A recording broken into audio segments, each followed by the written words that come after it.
มาเป็นนวโลกุตรธรรมปกเกล่าเกษาปกห่มหักษาครูบาอาจารย์พระมหาเถระพระเถรานุเถระเปื่อนสหธรรมิกสหพรหมจารีทุกรูปทุกองค์ปกห่มหักษาศรัทธาสาธุชนคนดีเท่าแก่อีพ่ออีแม่ตั้งหลายทุกท่านทุกคนที่ติดตามรับฟังรายการเสียงธรรมยามค่ำนะยามค่ำยามคืนวันนี้คืนวันที่5เดือนธันวา2567วันที่1ถึงวันที่7ค้นหาเพชรในธรรมศรัทธาญาติโยมซึ่งก็ค้นหาเฟ้นหาครูบาอาจารย์ที่เปิ้นเป็นพระธรรมกถึกเป็นพระสงฆ์นักทำกิจกรรมนักทำงานเพื่อพระศาสนาในพื้นที่ต่างๆก็จะแบ่งปันเวลาให้กับเปิ้นซึ่งในช่วง2เดือน3เดือนที่ผ่านมาก็ได้มอบเวลาให้กับครูบาอาจารย์7รูปด้วยกันวันนี้คืนวันที่5นี้จะเป็นของท่านดร.ประทีปหรือว่าท่านพระครูสุจินต์นันทธรรมจะได้เมตตาเข้ารายการซึ่งขณะนี้ได้ประสานงานติดต่อกับท่านอาจารย์ให้เตรียมตัวเรียบร้อยแล้วเนาะก็จะ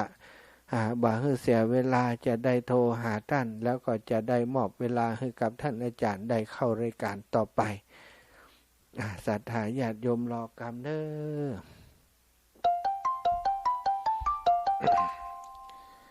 กำลังติดต่อโทรหาท่านอาจารย์เนาะถ้าเปิ่นพร้อมแล้วก็จะได้เข้ารายการด้วยกันในค่ำคืนนี้ถวายความเคารพครับท่านอาจารย์ใหญ่ครับผมพร้อมแล้วเนาะพร้อมแล้วเนาะแต่ตอนนี้ไฟกำลังออกกันโมโหท่านออกกะผมแนะนำรายการอยู่อ๋อครับผมแล้วก็จะมอบเวลาให้กับท่านอาจารย์ต่อไปเลยเนอะเสียงในอันลิงก์นั้นมันจะจ้าอยู่กว่าเสียงที่เฮาอู้กันนี่ท่านอาจารย์ต้องปิดก่อนเด้อตอนที่สนทนาเนาะสาธุครับปิดไว้ก่อนถวายความเคารพครับมอบเวลาให้กับท่านอาจารย์เลยครับครับผมสาธุครับ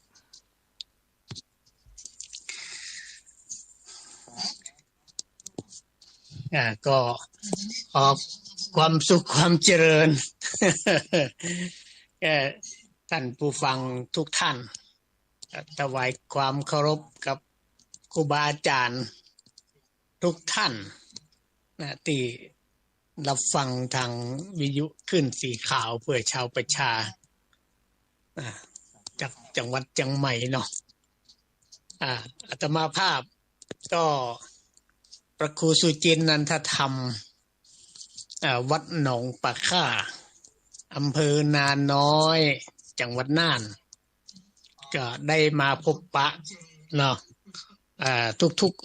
ๆวันที่5ของเดือนเวลา 3:00 นถึง 4:00 นก็มีเวลาได้มาพบปะอู้จากันเนาะก็ต้องขออภัยมีเสียงอะไรอย่างที่มันแทรกซ้อนออกไป ด้วยความมือใหม่ฮัดครับ ก็เลยมีเสียงออกแทรกสอดออกไปนะวันนี้อากาศมันก็เริ่มร้อนขึ้นละเนาะร้อนขึ้นน้อยละแต่วันก่อนนี่เย็นวันก่อนเย็นวันนี้ร้อนเริ่มร้อนมาน้อยละอากาศอุณหภูมิสูงขึ้นเนาะแต่ก็เปลี่ยนแปลงเรื่อยๆนะก็ต้องดูแลสุขภาพเนาะอากาศมันเปลี่ยนแปลงบางวันก็มี3ฤดู มาเจ้ามาคืนหนาวเย็นมาวันร้อนนะดีกับฝนกับอ้อยมาจะทำกับมีเอาแน่บ่ได้ละใดในโลดล้วนอันนี้จังมันบ่เตี่ยงเนาะเราจะไปยึดมันถือมันว่าฤดูนี้ฤดูหนาวมันต้องหนาวมันก็บ่ใจเสี่ยงมีการเปลี่ยนแปลงตามสภาพอากาศพบปะอู้จากันวันนี้ก็ เดือนสุดท้ายของปี2567แล้วนี่นะวันนี้วันที่5วัน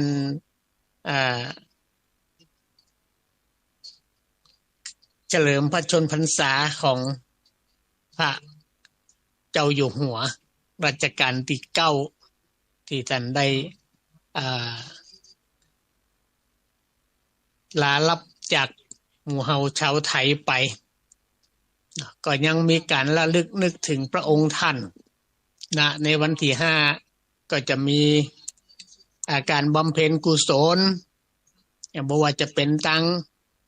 ราชการทางรัฐหรือทางพี่น้องเจ้าบ้านชาวไทยเฮาก็ระลึกนึกถึงพระองค์ท่านแต่ละที่แต่ละแห่งก็บำเพ็ญกุศลถวายเป็นพระราชกุศลแด่พระองค์ท่าน เนื่องในวันเฉลิมพระชนมพรรษาถึงแม้พระองค์จะจากหมู่เฮาไปแล้วแต่พระกรณียกิจต่างๆที่ทรงบำเพ็ญมาก่อนไว้ให้หมู่คนไทยเฮาได้นำพระราชปณิธานหรือว่าพระราชกรณียกิจของพระองค์เนี่ยที่ได้ทรงสั่งสอนปลูกฝังเผยแผ่ออกไปนะเช่นนั้นโครงการเศรษฐกิจพอเพียงปรัชญาเศรษฐกิจพอเพียงอย่างต่างๆซึ่งพระบาทสมเด็จพระเจ้าอยู่หัวมหาวชิระเกล้าเจ้าอยู่หัวก็ทรงน้อมนำมาปฏิบัติต่อเป็นพระราชปณิธานของพระองค์สืบต่อสืบสารสืบต่อต่อยอดนะเพื่อให้หมู่เฮาชาวไทยได้อยู่เย็นเป็นสุข นะอันนี้ก็เป็นพระมหากรุณาธิคุณของพระเจ้าอยู่หัวหมู่เฮาต้องเจริญรอยตามพระองค์ท่านนำหลักการต่างๆมาใช้ในการดำรงชีวิตของหมู่เฮาโดยเฉพาะปรัชญาเศรษฐกิจพอเพียงแล้วก็มีทำโครงการหนึ่งคือโครงการที่ปลูกป่าเพิ่มพื้นที่สีเขียวปลูกไม้ปลูกป่าปลูกไม้3อย่างประโยชน์4อย่างนั่นนะอันนี้ก็เป็นพระราชปณิธานของพระองค์ท่านโดยเฉพาะที่เมืองน่านนะก็จะเอาที่เมืองน่านเนี่ยเป็นตัวอย่างนะเป็นตัวอย่างเป็นต้นแบบในการฟื้นคืนผืนป่าฟื้นคืนผืนป่าคือเพิ่มพื้นที่ป่าขึ้นนะบ่ว่าจะเป็นป่าเป็นไม้อะไรยังก็แล้วแต่นะไม้3อย่างประโยชน์4อย่างเนี่ยนะก็ปลูกได้ทุกพื้นที่บ่ว่าจะเป็นที่โฉนดนส3 สปก คทช.หรือพื้นที่ว่างเปล่าก็มาร่วมโครงการปลูกไม้3อย่างประโยชน์4อย่างด้วยกันซึ่งก็ทางกองทัพก็จะเข้ามาช่วยในการดำเนินการฟื้นคืนผืนป่าที่เมืองน่านซึ่งเหมือนต้นเดือนนี้ก็ได้ไปประชุมรวมกับกองทัพและก็ส่วนราชการท่านผู้ว่ารองผู้ว่าเมืองน่านตอนนี้ก็กำลังขับเคลื่อนกันไปก็เพื่อประโยชน์สุขของพี่น้องชาวบ้านเพื่อรักษาพื้นป่าให้เขียวชอุ่มเพราะว่าต้นน้ำน่านเป็นแหล่งน้ำที่ไหลลงไปรวมกับแม่น้ำใสอื่นๆคือวังยมปิงวังยมเป็นแม่น้ำเจ้าพระยา แม่น้ำน่านนี่ 40% นะของน้ำเจ้าพระยาทั้งหมดนะในแม่น้ำ4สายนี่ 40% เป็นแม่น้ำน่านที่ไปจากแม่น้ำน่านเพราะต้นน้ำจึงสำคัญเมื่อต้นน้ำถูกทำลายน้ำที่จะไหลลงสู่เจ้าพระยาพี่น้องที่อยู่ลุ่มน้ำเจ้าพระยาก็จะได้รับผลกระทบโดยพดแผ่กรุงเทพปุ่นนะวันจึงปลายน้ำกลางน้ำต้องมาช่วยกันรักษาหรือสนับสนุนต้นน้ำให้มีความอุดมสมบูรณ์โดยการช่วยกันปลูกไม้3อย่างประโยชน์4อย่างและช่วยกันสร้างฝ่ายแกนดินซีเมนต์เพื่อรักษาชะลอน้ำให้อยู่อันนี้ก็เป็นโครงการต่างๆที่เมืองน่านกำลังกระทำกันอยู่ก็แจ้งให้พี่น้องตีรับฟังทางวิทยุขึ้นสีขาวได้รับทราบว่าเขามีการทำงานโครงการต่างๆขึ้นที่เมืองน่านนอกนั้นมีทำหลายๆอย่างก็จะเอามาเฉพาะตัวอีหย่อๆเนาะก็ขออนุโมทนาขอบคุณทุกๆท่านนะแล้วก็คณะสงฆ์เมืองน่านก็ออกมาช่วยร่วมแรงร่วมใจกันทำเพื่อคนน่านและลุ่มน้ำน่านลุ่มน้ำเจ้าพระยาเพื่อจะได้มีน้ำกินน้ำใจอยู่ยั่งยืนยงและเป็นน้ำที่ปลอดภัยในการอุปโภคบริโภคเนาะเดือนธันวานี่เป็นเดือนสุดท้ายสุดท้ายของปีต่อไปก็จะเป็นปีใหม่ขึ้นมาปีเก่าก็จะสิ้นไปปีใหม่จะขึ้นมาการมีปีใหม่ปีเก่ามีไว้เปื่อยหยังปีใหม่มียังดีกว่าปีเก่า พืชมีเง่าครบปีทวีหัวทั้งสัดส่วนจำนวนล้วนเกินตัวแต่คนชั่วกับดีลดลง อันนี้เปิดเขียนไว้นะก็มีไว้เปื่อเปรียบเทียบแล้วก็วางแผนเปรียบเทียบแล้ววางแผนแล้วก็แก้ไขคือปีเก่าที่ผ่านมามีอย่างก็นำมาเป็นบทเรียนคิดวิเคราะห์แยกแยะแล้วนำส่วนที่บกพร่องไปแก้ไขวางแผนแก้ไขในปีต่อไปเหมือนเฮาเนี่ยนะปีนี้ก็พอผลผลิตออกมามันได้นักได้น้อยก็ต้องคิดวิเคราะห์กันละได้น้อยเพราะอะไรหยังได้นักเพราะอะไรหยังนะเอาหาสาเหตุปัจจัยของมันแล้วเมื่อหาเหตุปัจจัยได้แล้วก็นำมาวางแผนที่จะดำเนินการต่อไปข้างหน้าถ้ามันได้น้อยเพราะอะไรหยังก็แก้ไขวางแผนแก้ไขมันได้นักเพราะอะไรหยังก็ส่งเสริมสนับสนุนทำต่อไปต่อยอดขึ้นไปเรื่อยๆมันก็จะได้เพิ่มพูนขึ้นไปเนี่ยวางแผนในการผลิตต่อไปอันนี้จึงมีปีเก่าปีใหม่มีวันนี้วันผูกเนาะก็เปิ่นมีไว้เพื่อคือนำมาคิดวิเคราะห์ปรับปรุงแก้ไขถ่ายทอดต่อไปเนี่ยเวลาของเฮาตึงวันนี้แต่ละคนใจบ่เหมือนกันมีเวลาเหมือนกันแต่ใจบ่เหมือนกันบางคนก็ละเหย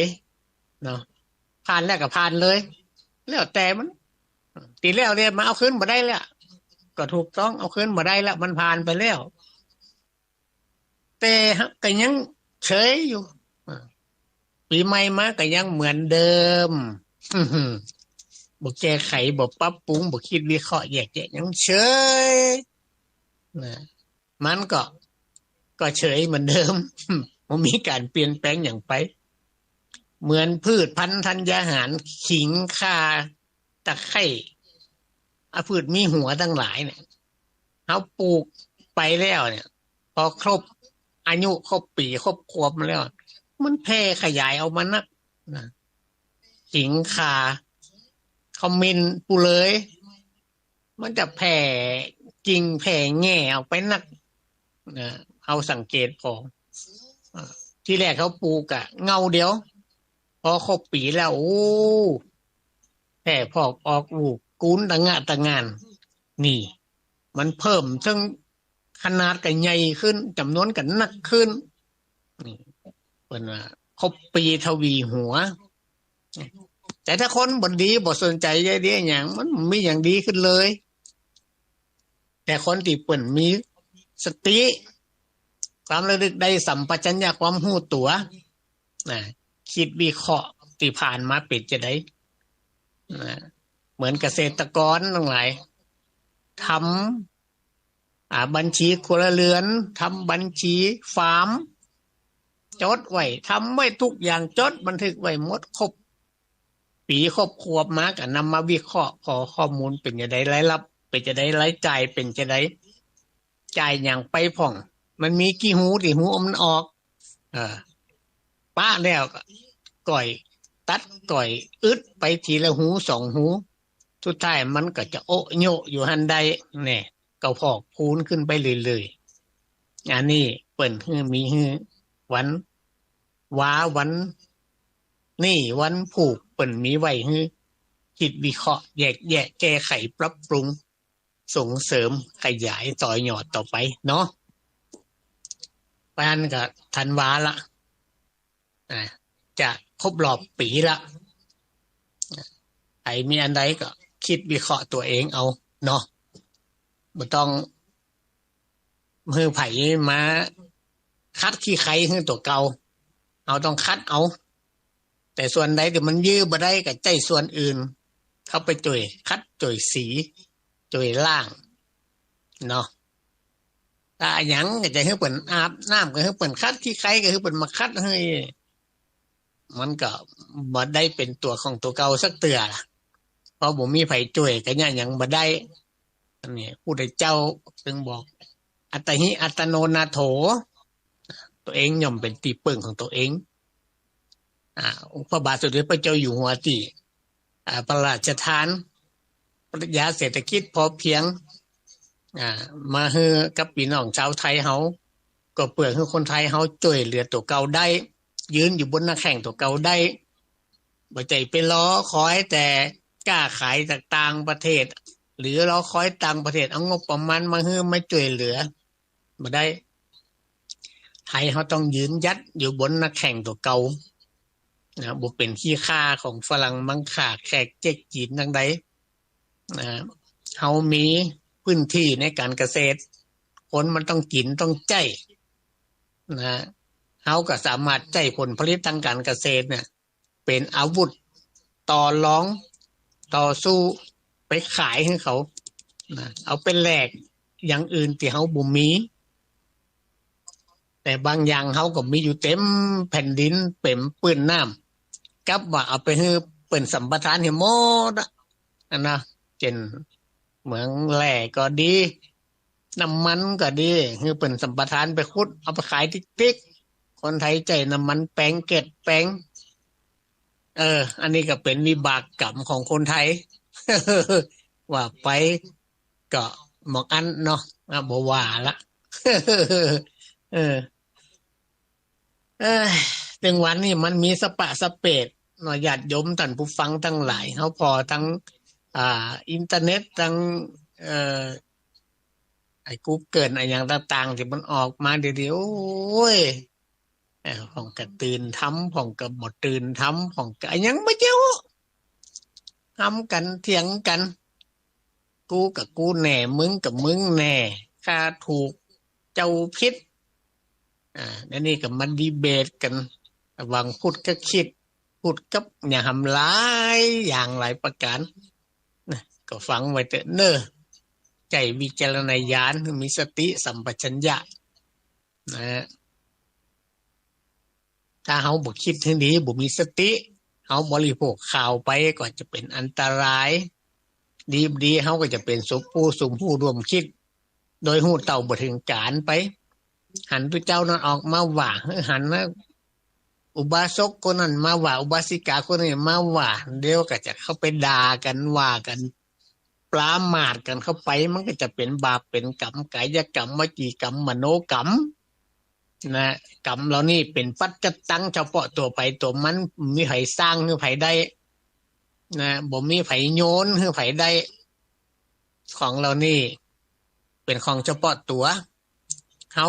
รับฟังหรือว่าเสพข่าวต่างๆโดยสติถ้าเขาขาดสติอาจจะหลงประเด็นไปคอมเมนต์ด่าเปิ้นคนนั้นดีคนนั้นบ่ดีคนนั้นถูกคนนี้บ่ถูกว่ากันไปว่ากันมาด่ากันไปทำสปะสเปดเป็นไอบาคิงฮะใส่กันโอ้หันแล้วเศร้าใจนะหันแล้วเศร้าใจคนโบราณเปิ้นบ่กล้าที่จะปรามาสพระสงฆ์องค์เจ้านะเพราะเพิ่นกลัวบาปกลัวกรรมแต่คนปัจจุบันเนี่ยมันบ่กลัวแล้วจะเป็นสปะสเปดมียศถาบรรดาศักดิ์สูงหลายยศหลายตำแหน่งแล้วก็ยังมาด่ามาว่าไอ้บ้าคิงหาใส่พระสงฆ์องค์เจ้าเนาะพระสงฆ์องค์เจ้าเปิ้นก็ออกมาว่าอันจะอีก็ไปปรามาสด่าว่าคิงหาโอ้ยส้นตมส้นตีนโอ้เป็นสปะเปิดเข้าฟังแล้วมันจะเป็นบาปเป็นกรรมวจีกรรมมโนกรรม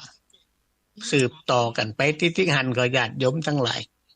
เราคนนั้นมาว่าแล้วเดี๋ยวก่อนลูกศิษย์ก็มาว่าด่ากันไปด่ากันมาทำเนี่ยช่วงนี้เป็นช่วงที่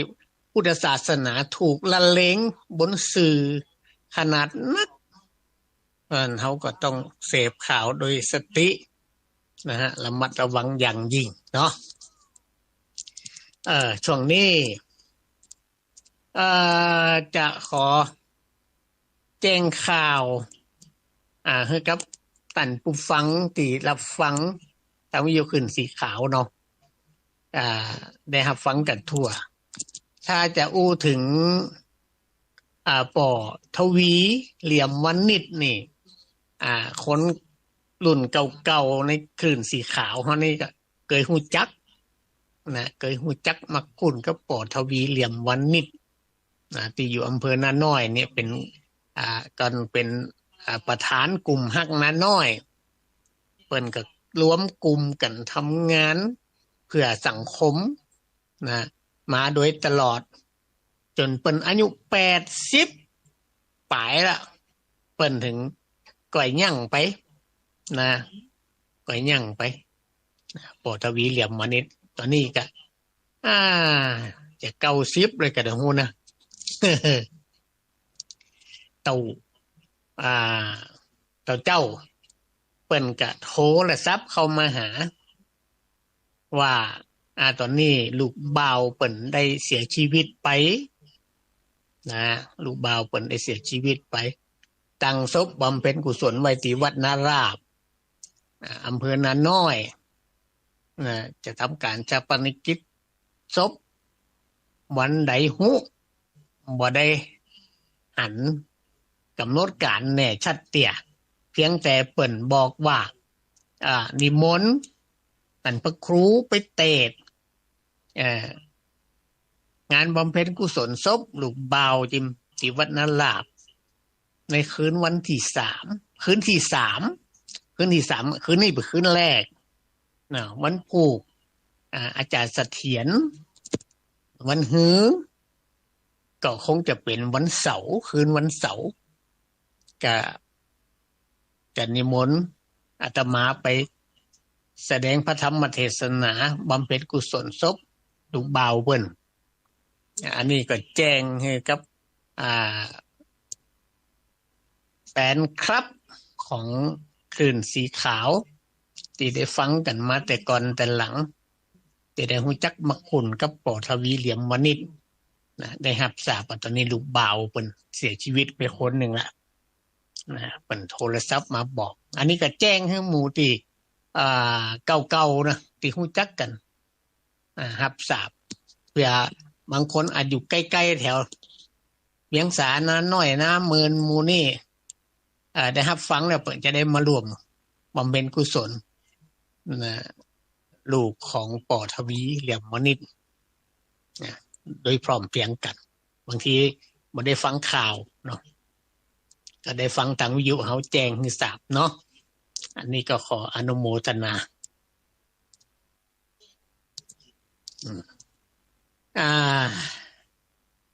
เรื่องของการทำในการศึกษาและการปฏิบัติธรรมะเนาะของพระพุทธเจ้านี่นะมันก็มีหลายแขนงนะหลายจริตแต่ละคนจะรับได้มันบ่ใจว่าอันใดอันหนึ่ง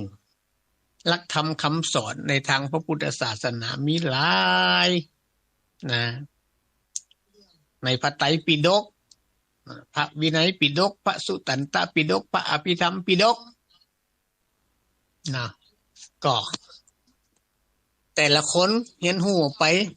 มันบ่ใจว่าจะเหมือนกันเสียงเฮาจะหันว่าในบรรดาสาวกของพระพุทธเจ้าผู้สำเร็จเป็นพระอรหันต์ไปแล้วนั้นแต่ละรูปแต่ละองค์ก็บ่ได้สำเร็จอรหันต์เหมือนกันบางของก็ได้ฟังธรรมเตียเดียวก็ได้บรรลุธรรมบางของก็ฟังแล้วฟังอีกจนกว่าจะบรรลุธรรมต้องเขี่ยวเข็น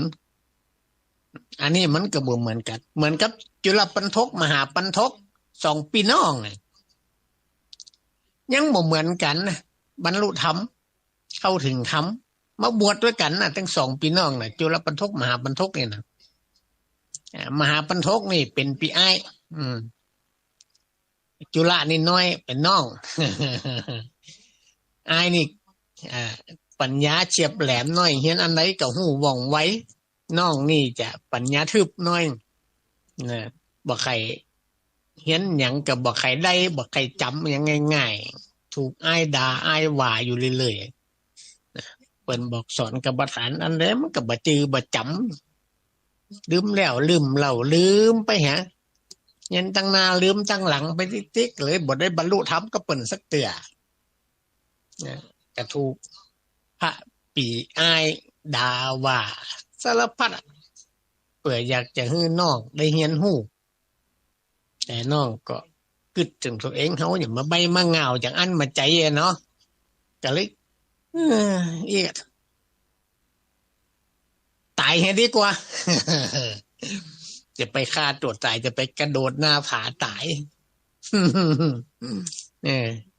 พุทธเจ้าฮู้จะอันเปิ้นก็เลยไปจ่วยนะเสด็จไปจ่วยได้เรียนรู้ก็เปิ้นพระพุทธเจ้าเปิ้นมีอติตังสยานในส่วนอดีตฮู้อดีตของพระรูปนี้เป็นจะได้ทำอันหยังไว้พ่องอันหยังที่มันเป็นเหตุเป็นปัจจัยที่จะทำให้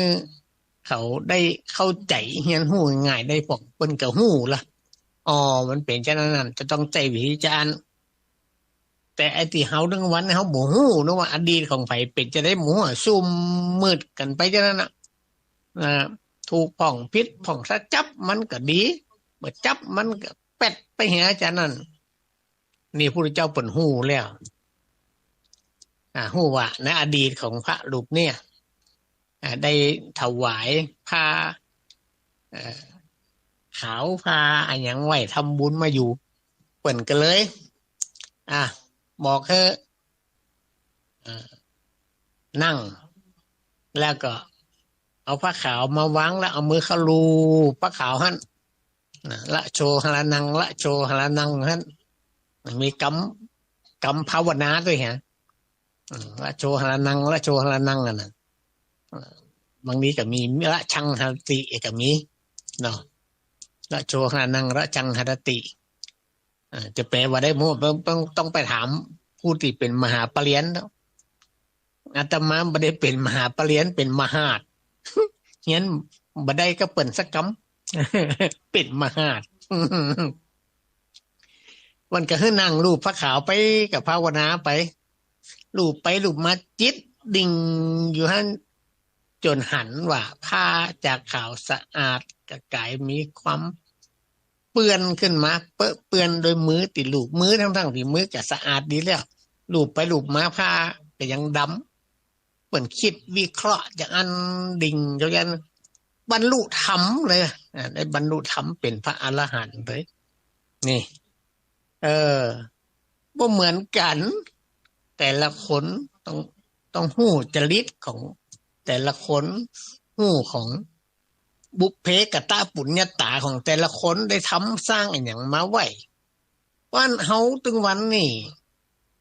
ปุถุชนทั้งหลายนี่มันบ่มีเหตุหู้อดีตของไผอดีตของตัวเก่าก็ยังบ่ฮู้นะว่าเนี่ยหยังไว้พ่องบ่ทั้งว่าจัดก่อนจัดหลังจัดปัจจุบันแล้วมันเนี่ยปีแล้วปีซื้น3 ปีก่อน4 ปีก่อน5 ปีก่อนเนี่ยยังไว้พ่อง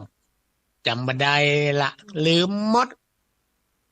แจ้งมาลูกมาเจ้าเนี่ยถึงปัจจุบันแล้วเกิดย้อนหลังเนี่ยยังพ่อง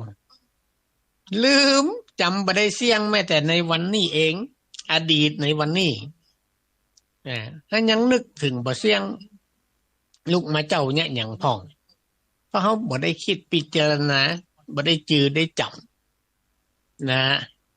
แต่ล้างหน้าแปรงฟันหุกินข้าวไงกับหยังกินข้าวตอนกับหยังแล้วไปไหนหม่องได้อู้กับแผลว่าจะแดตัดใดอู้หยังบ่ได้จำละต้องมานั่งทวน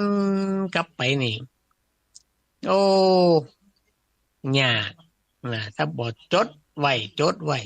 เพราะฉะนั้นเวลาปฏิบัติธรรมเนี่ยมันต้องมีครูบาอาจารย์คอยกำกับดูแลและมีการทวนญาณ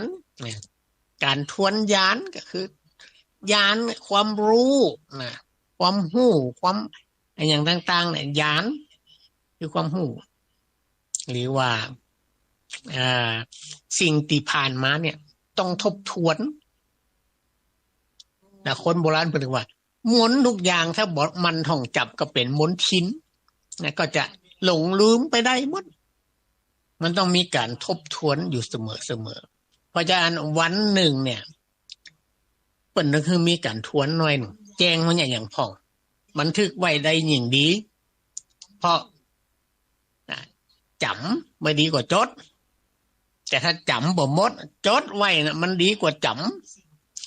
ำนี่หัวใจนักปราชญ์หัวใจบัณฑิตถ้าเฮาทวนเฮาจะฮู้ว่าวันนี้เฮาเนี่ยอย่างพ่องให้อย่างพ่องดีอย่างพ่องนะมันบวกก็มันลบเฮาก็มาคิดวิเคราะห์ได้ในแมลงวันนี้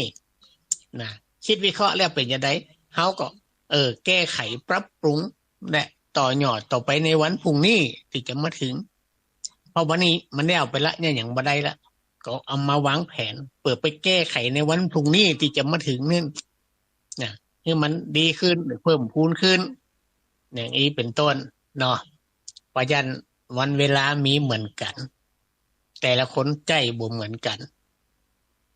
ห้องก็ปล่อยไปเฉยๆกันรักการรักธรรมพุทธเจ้าเนี่ยเขาจะไปยึดมันถือมันอันใดหนึ่งว่าของข้าถูกของข้า ตรงอีกมันก็บ่ได้เนาะมันบ่ได้เพราะคนเกิดมามันบ่เหมือนกันนะกรรมจำแนกสัตว์จะให้จะดีจะได้มันบ่เหมือนกันสักผู้สักคนเนี่ยหลวงปู่หลวงป่อทั้งหลายที่เพิ่นได้บรรลุธรรมเป็นเกจิอาจารย์นนนี่นั่นเพิ่นก็บ่เหมือนกันเพียงแต่ว่าเปิ้นฮู้แล้วเปิ้นก็มาถ่ายทอดหลักการของเปิ้นที่เปิ้นผ่านมาให้ฟังมันก็แตกต่างกับคนอื่นนะจะโดยวิธีใดก็ได้มันมีหลายวิธีหลักการในการปฏิบัติศึกษาแต่นี่แน่คือต้องศึกษาคิดวิเคราะห์ตัวเองเนาะ คิดวิเคราะห์ตัวเองเหมือนตุเจ้าตึงวันเนี่ยอยู่วัดเวลาเขาไปกวาดวัดเนี่ยบางทีโอ้ยเสียอารมณ์กับการกวาด ถ้าเขาบ่มีสติเขาขาดสติจะกวาดใบสลีเนี่ยบางใบมันกวาด2 เตี่ยก็บ่ออก3 เตี่ยก็บ่ไป4 เตี่ยก็บ่ไปออกมันเป็นอย่างกับมันนะนี่นะโอ้กวาดใจไม่กวาดปุ๊บไปทำกันได้โดยอารมณ์โมโหโกรธาเนาะขี้เกียจกวาดมันเนี่ยบ่ไปมันติดอย่างนั้น นี่เขาขาดสตินะโอ้โหใจแหงใจกำลังนี่มันถ้าเขามีสติเขากลับมาพิจารณาคิดวิเคราะห์ที่เขากวาดมันบกไปทั้งมันใบสลีเนี่ยมันบ่ใจมีชีวิตชีวาไอ้อย่างนะแต่ใบมันกวาดแล้วมันต่อต้านเขามันบกไปอย่างที่เขาต้องการให้มันไปเนี่ยทำสิ่งใดไม่ได้สิ่งนั้นนั่นก็เป็นทุกข์ที่เขาสวดทำวัดกันถึงวันถ้ามีสติแล้วเขาก็จะวิเคราะห์ออกมาได้โอ้มันเป็นอย่างนี้นี่ง่ายเขาต้องดูตัวเองติตัวเจ้าปะกับตัวเองก็คิดวิเคราะห์ตัวเองก็ให้ทำคิดทำใจตัวเองถึงวันนี่เพราะเขาบ่ใจเป็นพระอรหันต์บ่ได้บรรลุธรรมเสียเราต้องศึกษาเรียนรู้มันไปเลยถ้าเขามีสติสัมปชัญญะดีเขากวาดไปแล้วอ๋อมันเป็นอย่างมาถึงแตบที่ดินแตบแป๊บอย่างเนี่ยเขาก็ต้องเอาไปไม่ยูนเอาเคลียร์ขึ้นไม่เห็นน้อยมันหงายไว้ฮะหรือว่าเปลี่ยนข้างเปลี่ยนทิศฮะมันก็ไปพอเปลี่ยนจากที่เก่าหันปั๊บมันไปอยู่ตีใหม่แล้วหลังจากนั้นมันก็จะกวาดไปง่ายละนะเพราะมันเปลี่ยนตีไปแล้วนี่เพราะคนเฮาเนี่ยตำแหน่งแห่งหนต่างๆอยู่แต่ละตีแต่ละแห่งมันจะบ่เหมือนกันนะพอเปลี่ยนตำแหน่งไปแล้วมันก็จะเปลี่ยนไปบ่ว่าจะเป็นความคิดความอ่านหรืออะไรอย่างเกิดขึ้นมันก็จะเปลี่ยนไปนะจะเปลี่ยนให้เปลี่ยนดีก็แล้วแต่นะทำกรรมหนึ่งแต่ต้องคิดวิเคราะห์เนี่ยพระพุทธเจ้าสอนเรื่องตัณหา3กามตัณหาภวตัณหาวิภวตัณหาภวะก็คือภพตำแหน่งแห่งหนต่างๆที่เขาเกิดเป็นอยู่ทุกวันนี้เป็นพระน้อยก็คิดทำอย่างหนึ่งนะเป็นเด็กเป็นละอ่อนคิดทำอย่างหนึ่งเป็นวัยรุ่นขึ้นมากับคิดทำอย่างหนึ่งเป็นคนใหญ่ขึ้นมาบรรลุนิติภาวะก็คิดไปทำอย่างแก่ขึ้นไปเป็นคนแก่กลางคนเนี่ยก็คิดไปทำอย่างหนึ่งเท่าก็คิดไปทำอย่างหนึ่งเนี่ยประสบการณ์สะสมขึ้นมาก็คิดขึ้นไปเลยๆมันก็ออกมาพลังผูออกมาสปะสเปดมันจะเหมือนกันพอคิดอย่างดีพี่ข้อดีแล้วเขาจะเข้าใจไว้ต่างๆดีว่าไว้นี่เป็นจะนี่ไว้นี่เป็นจะไว้นี่เป็นจะเขาจะบ่โมโหโกธากับไผกับไว้ต่างๆติดต่างไว้ต่างคนต่างไว้ต่างใจต่างความคิดเนี่ยเขาก็จะบ่โมโหโกธาสามารถปรับจูนกับทุกไว้ใดนะเพราะเขาหู้แล้วแต่เมื่อใดที่เขายังบ่หู้เตี่ยเขาก็ยังบ่เข้าใจคนสูงไว้กว่าเขาไปทางเขาเป็นอ่อนเขาก็บ่เข้าใจคนใหญ่ก็บ่เข้าใจคนเท่าเนี่ยเมื่อบ่เข้าใจกันแล้วมันจูนบ่ตรงกันแม่กับลูกได้จะคิดกันเถียงกันอยู่อย่างนั้นนะเพราะบ่เข้าใจกันไงแม่ก็ว่าคิดดีละเพื่อลูกบอกลูกสอนลูกบ่คือทำจังได๋นี่ลูกบ่ฟังกำเถียงป่อเถียงแม่ทำเหลียกำแล้วก็มีบ่เอากำพอทำไปแล้วผิดพลาดขึ้นมาแล้วไผแต่ที่จะดูแลก็พ่อแม่นั้นน่ะเป็นผู้ดูแลอภัยให้ตลอดเวลานี่เพราะว่าพ่อแม่ผ่านประสบการณ์ผ่านไว้นั่นมาแล้วเนี่ยแต่ละอ่อนวัยรุ่นก็ยังบ่ผ่านไว้ที่เขาผ่านมาเตี่ยคนแก่ย่อมจะเข้าใจแต่ถ้าหากว่าคนแก่ไปแล้วมีประสบการณ์แล้วแต่บ่เข้าใจละอ่อนไว้ที่ผ่านมาที่เขาเคยผ่านมาก็จะกลายว่าข้าใหญ่แล้วเกิดก่อนสู ถูกบ่ต้องมาเถียงแหละก็บ่ปล่อยโอกาสให้เขาได้คิดวิเคราะห์หรือว่าให้ความรู้เข้าไปนะเขาก็ยังคิดหยังบ่ได้เพราะเขาบ่มีประสบการณ์บ่ผ่านชีวิตเหมือนเฮามาเขาก็เลยบ่เข้าใจก็ต้องสร้างความเข้าใจและเขาก็ต้องเข้าใจแต่ละวัยแต่ละช่วงอายุอย่างนี้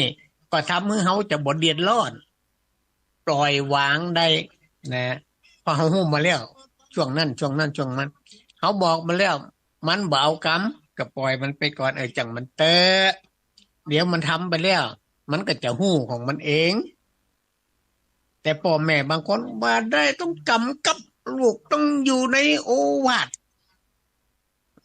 เรียกกำด่าว่าลูกสะปะสะเป็ดแถวบ่ฮือสมบัติพัฒสถานอย่างบ่ปุ้นทำสุดท้ายลูกก็บ่อยู่ตัวสักคนก็มีนะกระตุกใจตัวเก่าอันนี้คนเฒ่าเนาะว่านะฮะต้องมีสติสัมปชัญญะฮู้จักไว้ฮู้จักเวลาและฮู้จักปล่อยวางจังมันเตอะแล้วเขาจะสบายใจนะเขาจะสบายใจนะอันนี้มีหลายคนโดยเฉพาะคนเฒ่าคนแก่ทั้งหลายเนี่ยบ่เข้าใจตรงนี้ก็เลยเป็นตุกมาปรึกษาจะทำแน่เนาะลูกถึงจะอยู่ถ้อยฟังกรรมบ่ต้องไปหวังว่าเขาจะให้เขามาอยู่ถ้อยฟังกรรมตลอดเวลาเขาก็มีความคิดเขาก็พัฒนาความคิดของเขาพัฒนาสมองพัฒนาร่างกายของเขาไปประสบการณ์เขาก็จะเริ่มก็ก่อยเพิ่มพูนขึ้นไปเฮาเพียงก่อยจี้แนะจี้นำบอกกล่าวไปมันบ่เอากระจ่างปล่อยมันไปก่อนเดี๋ยวไปปะปัญหาแล้วมันก็จะกลับมาเขาก็จะจี้ให้มันพอเนี่ยเข้าใจมันก็จะอยู่ต่อไปก็จะแก้ไขตัวมันเองต่อไปได้เนาะอันนี้ก็เล่าให้ฟังง่ายๆเนาะหลักการต่างๆในการปฏิบัติซึ่งทุกเจ้าเองก็ทำดูตัวเองอยู่ตลอดเวลานะจะว่านะไปกวาดขี้เหอะนะโอ้ได้ธรรมะเกิดขึ้นหลายนะกวาดขี้เหอะนะกวาดใบไม้ไปเนี่ยเฮาหันสัจธรรมความจริงของชีวิตเนี่ยเฮาหันอย่างต่างๆหลายๆอย่างเนี่ยธรรมะคือธรรมชาติที่มันมีอยู่แล้วปัจจุบันเนี่ยพุทธเจ้าเอามาเปิดเผยให้เฮาฟังเฮาฮู้ได้เรียนรู้ตัวนี่พุทธเจ้าเพิ่นสอนมาอย่างนี้นี่คือพุทธเจ้าเปิ้นฮู้มาหมดแล้วเปิ้นสอนแนะนำจี้จ้องมองตังเฮาแล้วเอาเรียนรู้คำสอนของเปิ้นแล้วเฮานำมาประกอบใจกับชีวิตของเฮาก็จะแก้ปัญหาได้พอเจอปัญหาก็แก้ปัญหาได้ฮู้กับตัวเองได้เขาก็จะหันสัจธรรมต่างๆเกิดขึ้นตลอดเวลาเนาะกะโอมานี่ก็พอสมควรแก่เวลาแล้วนี่นะเลยยัง10 นาที10 นาทีสุดท้ายละนี่3:50ละไผมีหยังจะโทรมามาจามาถามก็ได้เด้อ0957927558นะ0957927558มีโทรเข้ามาเบอร์นี่ได้เลยนะจาปราศัยกันฟังเป็นจะได้อยู่ตั้งใดมีปัญหาหยังจะเล่าให้กันฟังก็ลองโทรเข้ามาจากันได้ที่ได้ฟังอาตมาได้ได้จาไปเนี่ยเข้าใจก็เข้าใจจะได้พองหรือมีปัญหาหยังอันตัดใจกันลองกันฟังเพื่อจะได้นำไปแก้นำไปคิดวิเคราะห์และนำไปแก้ปัญหาใดเนาะในชีวิตของคนเฮาไม่มีแต่ละคนไม่มีปัญหาต่างกันเนาะ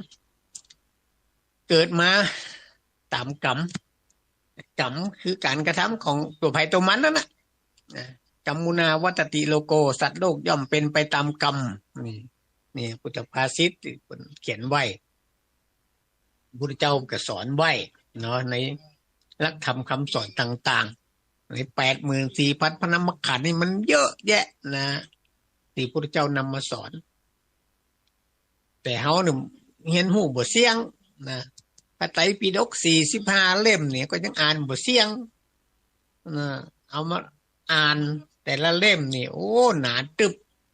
มึน ต้องมีผู้รู้ได้อธิบายขยายความเมื่อฟังเปิ่นถึงมีตั้งดีกาอนุดีกาออกมาเพื่ออธิบายขยายความให้เข้าใจนะบางคนก็จะไปเอาเฉพาะพุทธวจนะอย่างเดียวดีกาดูดีกาเบามันก็บ่ใจคนเฮาอ่าความรู้ความสามารถมันแตกต่างกันจะบอกว่าอันนั้นถูกอันนี้ผิดมันก็บ่ได้นะมันจับไผจับมันเหมือนหมอรักษายาคนไข้กินยารักษาโรคบางคนกินยาตำรานี่ดี แต่บางคนไปกินบ่ถูกบ่หายบ่ดีเนี่ยมันก็แตกต่างกันไปลางเนื้อชอบลางยา อันนี้เป็นอันนี้จังตุขังอนัตตาเนี่ยมันบ่เตียงหูความเงียงไปมาเป็นสัจธรรมเนี่ยสัจธรรมที่เขาหันอยู่ตึงมือตึงวันเนี่ยถ้ามีสตินะสัมปชัญญะดีก็ดีนั่นหลักการที่ครูบาอาจารย์มันสอนมามันดีหมดอ่ะแต่มันจะดีถูกไผห้องที่เอาไปใจได้บางคนก็ใจได้บางคนก็ใจบ่ได้ก็บ่ว่ากันนะก็จะบ่ควรจะไปตำหนิติติงกันว่าคนนั้นถูกคนนี้ผิดมันบ่ใจมันบ่เหมือนกันเสียงนะเหมือนกันเสียงหรอกก็ต้องระมัดระวังกันนะก็มีหลายลูกเพิ่นก็ออกมาเตือนสติชาวพุทธเฮาจะไปปรามาสตุเจ้าเน้อเปิ้นนุ่งเหลืองห่มเหลืองนั่นแล้วบ่ย้ำพระก็คือย้ำผ้าเหลืองบ่ย้ำเสียงก็ย้ำข้าวรีบมีโทรเข้ามานี่เนาะเดี๋ยวก่อนเนาะรับก่อนเนาะเจริญพร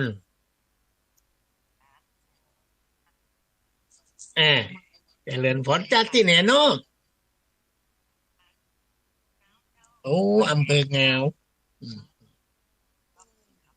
โอ้อำเภองาวแต่ละเนาะฟังชัดเจนดีเนาะทั้งปุ่นเนาะแล้วติมีอันนั้นเข้าใจตั้งไหนฟังอ่ะ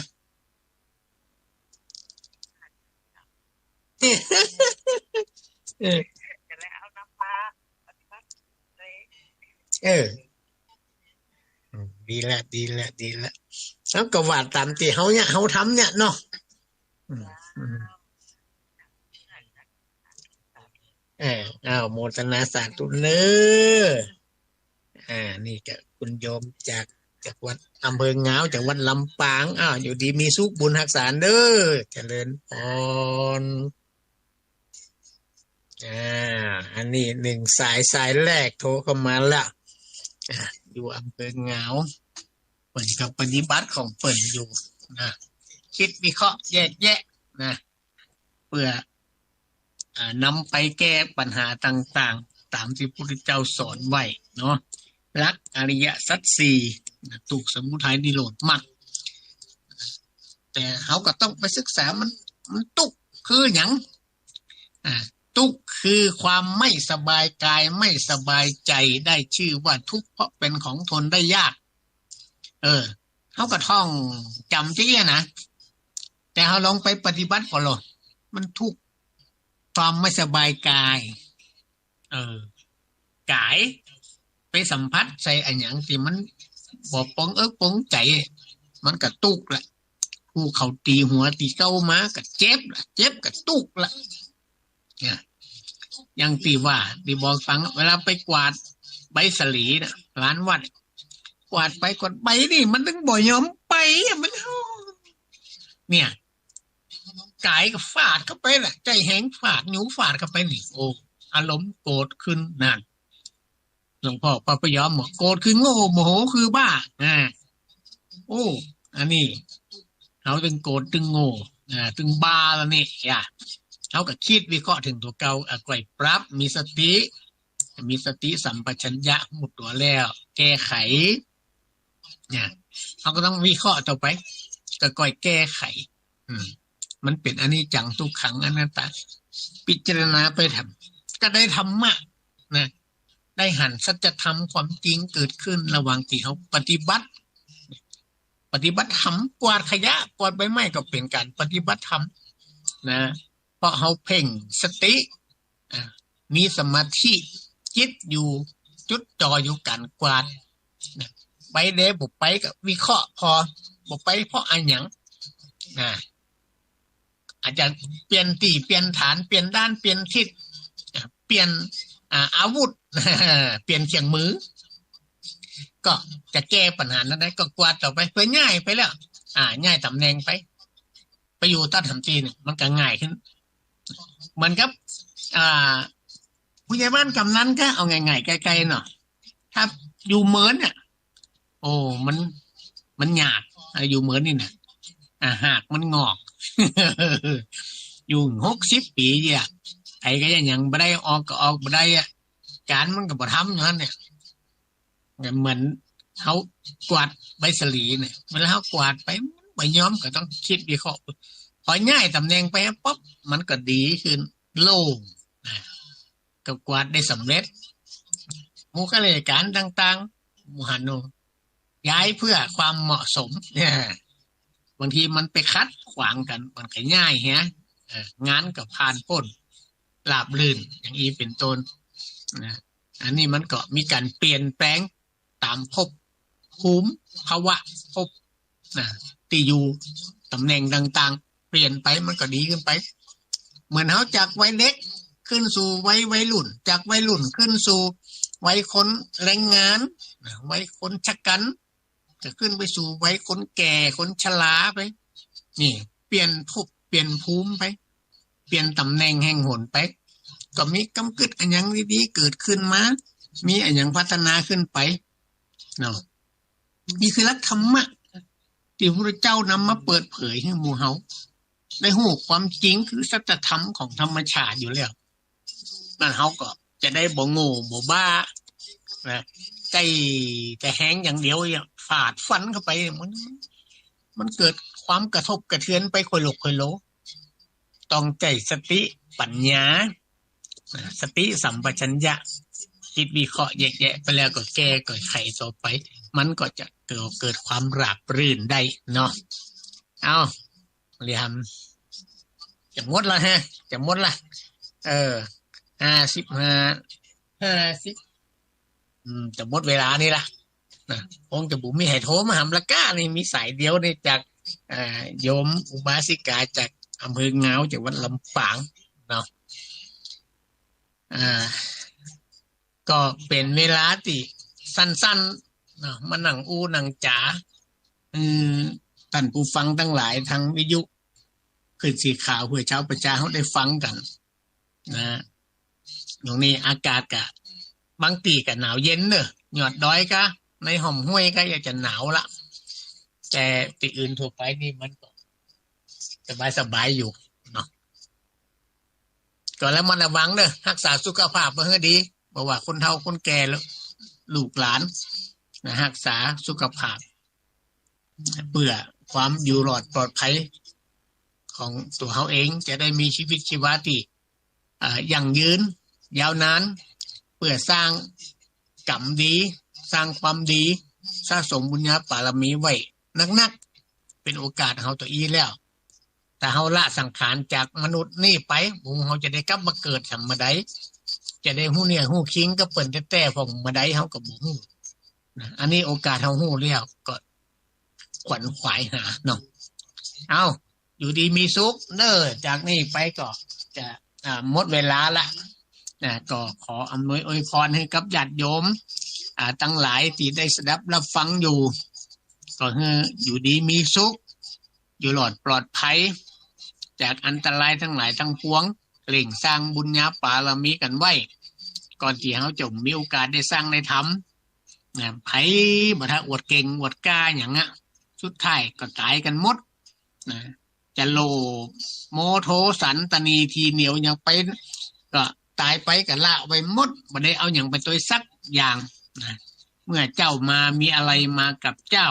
จะมัวเมาหลงไหล ไปทำไมเนาะเมื่อเจ้ามาตัวเปล่าแล้วเจ้าจะเอาอะไรไปเจ้าก็ไปตัวเปล่าเหมือนเจ้ามานะอยู่ดีมีสุขบุญรักษากันกุปูกุคนเนอขอเจริญพ